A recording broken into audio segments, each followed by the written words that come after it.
nyo sa kaloob-looban namin. Laging may nagtatry kumuha ng kulay. Unang aming, syempre, mga passion. Pero simula nung nakilala namin kayo, araw-araw, nananalangin kami na ayaw namin mamatay ng aming mga kapatid.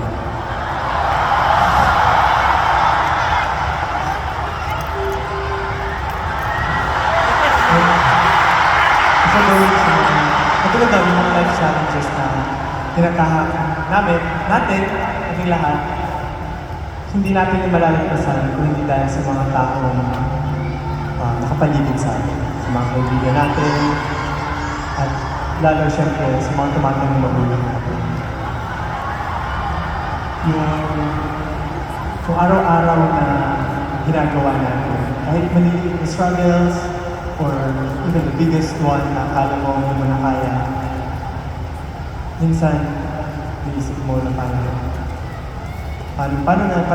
bukas? Wala na, if susuko ka.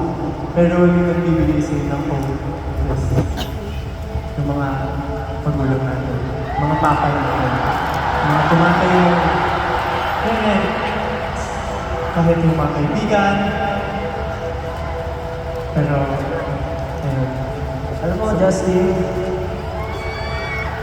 gusto ko lang i-share.